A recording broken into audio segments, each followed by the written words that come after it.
ये प्राकृतिक इसको हम नहीं कहेंगे, ये प्राकृतिक अप्राकृतिक है। मानव के द्वारा बनाया गया ये आपदा है। ये सब ये घोघा में जितने भी भट्ठा के संचालन करने वाले भट्ठा मालिक किसी लोग हैं, उन लोगों ने जो बाढ़ का पानी का निकास का रास्ता है, उस रास्ते को उन्होंने अपने राबिश से भर दिया है। गंगा के जो मुख्य निकास है बाढ़ के पानी को निकलने का रास्ता को। तस्वीरों में हमारे ठीक पीछे आपको लो लैंड एरिया दिखाई दे रहा होगा और आप महसूस ये भी कर रहे होंगे कि कहीं ये कोई झील तो नहीं, कोई लेक तो नहीं है। दरअसल ये भागलपुर जिले का सबौर प्रखंड का इलाका है जो कि पूरी तरह से लो लैंड एरिया है और कमोबेश यहाँ पर 2022 से ही पहले से लगभग कहते हैं कि पूरी तरह से जल भराव होता है। लगभग 2000 ऐसे प्रगतिशील किसान हैं जिनके खेतों में आज भी पानी भरा हुआ है। बाढ़ कब का आया और कब का यहाँ से विदाई ले लिया, लेकिन आज भी पानी यहाँ पर भरा हुआ है। चूंकि किसान पहले से प्राकृतिक आपदाओं को झेलते रहे हैं, खेती करने के लिए कई तरह की चुनौतियां उसके सामने आती रही है। उन सब से वो लड़ते हुए देश भर के लोगों के लिए वो अनाज पैदा करके उनकी थाली तक पहुंचाते हैं। लेकिन प्राकृतिक मार झेलने के बावजूद किसान अपनी हिम्मत और अपने विश्वास को नहीं तोड़े हैं। लेकिन अब किसानों का हिम्मत और विश्वास दोनों ही टूट रहा है, चूंकि ये प्राकृतिक मार नहीं है। अगर आप देखेंगे तो ये कोई लो लैंड एरिया तो है, लेकिन ये झील नहीं है। ये वो प्राकृतिक मार है जो कि कुछ ईंट भट्ठा मालिकों ने गंगा की धारा को रोक करके पानी के बहाव को ठहराव दिया है, जिसके कारण से ये पानी फंस गया है। चूंकि अगर हम देखेंगे तो कहते हैं कि लगभग 20 पंचायत इस तरह के तस्वीरों को उत्पन्न किए हुआ है, यानी कि लगभग 20 ऐसे पंचायत हैं, लगभग 1000 हेक्टेयर से भी अधिक ऐसी खेती है जहां पर आज भी पानी भरा हुआ है। आपको हम जानकारी के लिए बताते चले कि बिहार सरकार का लगभग 2.25 करोड़ का सालाना बजट है इस बार, जिसमें कि अनुमानित व्यय खर्च होना है। और सबसे ज़्यादा बजट का अगर मोटा हिस्सा तीसरे स्थान पर अगर कोई है तो वो कृषि का है। लगभग 3600 करोड़ का बजट है बिहार का कृषि का। आप जरा याद कीजिए इस बात को और समझिए भी इस बात को कि वो लंबा चौड़ा बजट किस काम का, जब सरकार को इस बजट में इस तरह के किसान अपनी प्रगति और अपना अंशदान ही नहीं दे सकेंगे।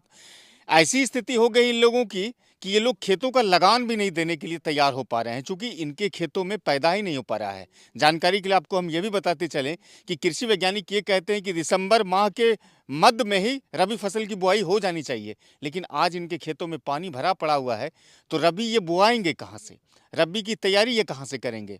अगर इन लोगों को इस बीच में सबसे ज़्यादा कोई चीज़ का भरोसा मिला तो आश्वासन मिला है और भरोसा मिला है। विभाग से, मंत्रियों से, पदाधिकारियों से, तमाम लोगों से इसे आश्वासन मिला और भरोसा मिला, जबकि इनके दुख को दूर करने के लिए ऐसा कुछ भी नहीं हो पाया। हालांकि 2022 में कहते हैं कि वंदना किनी जब तत्कालीन यहाँ की कमिश्नर थी और हाई कोर्ट में जब इन्होंने किसानों ने पीआईएल दायर किया था और जब वहाँ से आदेश इनके पक्ष में आया था, तब तो इस तरीके से कार्रवाई हुई थी और उस वक्त के खनन पदाधिकारी ने भी इस मामले को संज्ञान में लेते हुए यहाँ से पानी का बहाव किया था। लेकिन वो तब की बातें हो गई और अब की बातें आप देख सकते हैं। यहाँ पर कृष्णानंद सिंह है प्रगतिशील किसान, उसके साथ में कई ऐसे किसान हैं। हालांकि सभी से बात करना बड़ा मुश्किल हो पाएगा, लेकिन कृष्णानंद जी से हम समझते हैं कि आखिर ये तस्वीरें ऐसी कब से बनी हुई है और आप लोगों ने रबी की बुआई नहीं कर पाए, इसके पीछे सरकार जिम्मेदार मानते हैं, विभाग जिम्मेदार मानते हैं, या फिर ऐसी तस्वीरें जो पैदा हुई है उसको कैसे आप देखते हैं, ये कब से बना हुआ है कृष्णानंद जी? ये देखिए, पहले 2022 में पहला हम लोगों का ऐसी आपदा, ये प्राकृतिक आपदा नहीं है। ये हम जैसे किसान या ये प्राकृतिक इसको हम नहीं कहेंगे, ये अप्राकृतिक है। मानव के द्वारा बनाया गया ये आपदा है। ये सब ये घोघा में जितने भी भट्ठा के संचालन करने वाले भट्ठा मालिक किसी लोग हैं, उन लोगों ने जो बाढ़ का पानी का निकास का रास्ता है, उस रास्ते को उन्होंने अपने राबिश से भर दिया है। गंगा के जो मुख्य निकास है बाढ़ के पानी को निकलने का रास्ता को 2022 में हम लोगों ने इसी संदर्भ में पटना हाई कोर्ट में पीआईएल किया था। उसका आदेश तत्कालीन कमिश्नर, उस समय कोई लेडी थी, वंदना किनी जी, उन्होंने इसको संज्ञान में लेते हुए एक आदेश पारित किया था। संबंधित विभाग के पदाधिकारियों को और हम किसानों को बुला करके एक तरह का उन्होंने मैनेजमेंट किया था। उस साल 2022 में जब ऐसी व्यवस्था हुई तो तत्कालीन तुरंत उसको साफ करवाया गया उस रास्ते को, जो कि बाधक बना हुआ है पानी का। 2023 में 2022 में तो हो गया हमारा, फिर 2023 में वही स्थिति बनी रही, और 2024 में तो आप देख ही रहे हैं। अच्छा, इस बीच में विभाग के पदाधिकारी से मिले तो क्या बोलते हैं? विभाग के पदाधिकारी तो आश्वासन दे रहे हैं कि इसका हम लोग अस्थायी समाधान करेंगे। अस्थायी समाधान जल संसाधन के विभाग के मंत्री भी कोई आए थे या पदाधिकारी आए थे? हाँ, जल संसाधन विभाग के मुख्य अभियंता यहाँ आए हुए थे, वो 19 तारीख को, 19 नवंबर को। चूँकि हम लोगों ने पिछले नवंबर में 15 नवंबर को हम लोगों ने इस संदर्भ में आवाज़ उठाई थी। तो बहुत से पत्रकार, जो जितने भी पत्रकार हैं या समाचार पत्र वाले हैं, इसको प्रमुखता से उन्होंने प्रकाशित किया था, ताकि संबंधित विभाग को ये जानकारी मिले। उस संदर्भ में निश्चित रूप से आए हुए थे, उन्होंने आश्वासन दिया था मुख्य ये जो अभियंता थे जल संसाधन विभाग के। उसके बाद 1-2 दिन पानी निकला, वो आए तो थोड़ा एक्शन हुआ, एसडीओ बीडीओ जो भी थे उन लोगों ने किया। उसके बाद से फिर वही दशा, चूंकि वो तो रास्ता जब बंद कर दिया, आप पदाधिकारी आए थोड़ा देर के लिए काट दिए, फिर वो यथावत कर दिया। और भट्टा मालिक ही इसका जिम्मेदार है। जब इसका भट्टा मालिक हम इसको क्यों कहें भाई, भट्टा मालिक के साथ साथ संबंधित विभाग के जितने भी जिला प्रशासन के पदाधिकारी हैं, सब जिम्मेदार हैं।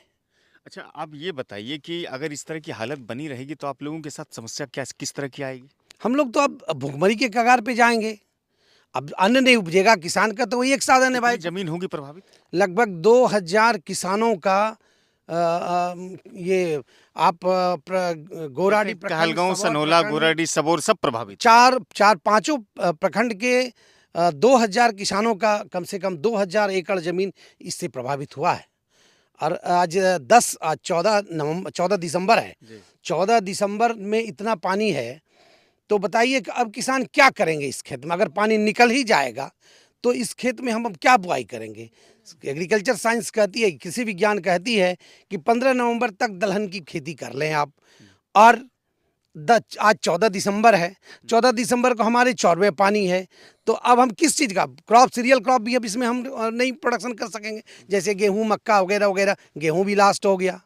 अब अच्छा, आप लगान इस जमीन का कैसे दीजिएगा? सालाना जो लगान होता है वो भी तो नहीं दे पाइएगा। अब जब उपजेगा नहीं तो हम लोग लगान कहाँ से देंगे?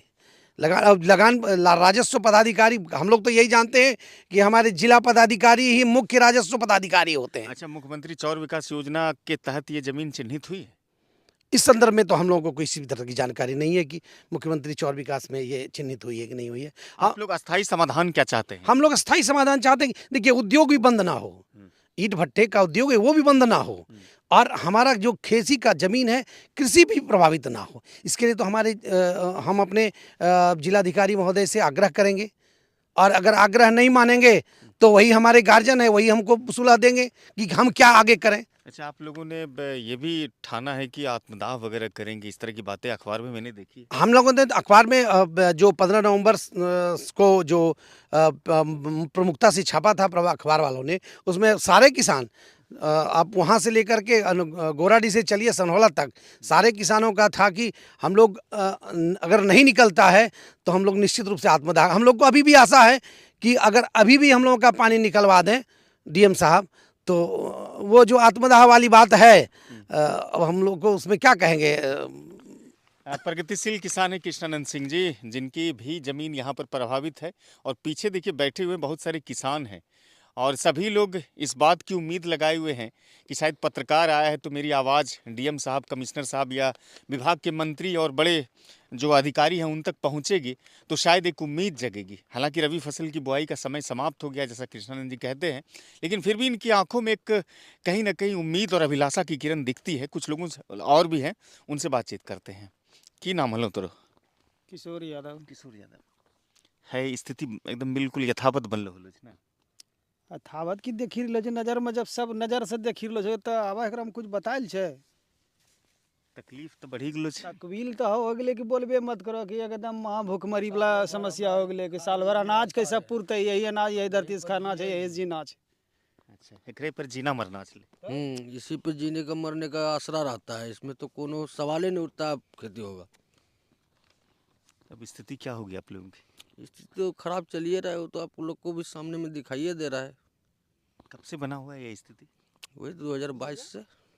2022 से लगातार भाई भट्टा के कारण होता है ये। भट्टा खरा से ही सगरे एक जगह थोड़ी ना है, ढेर जगह है, धीरे धीरे बांध देता है उसी तरह, इसीलिए जाम हो जाता भट्टे संचालक ने बांधता है। है। हाँ, तस्वीरें और यहाँ के लोगों की, किसानों की जो बयान थे वो आपने सुना, उसको इस वीडियो को अधिक से अधिक साझा कीजिएगा। डीएम साहब से भी आग्रह है कि संज्ञान लीजिए और इसकी तकलीफ़ों को दूर कीजिए।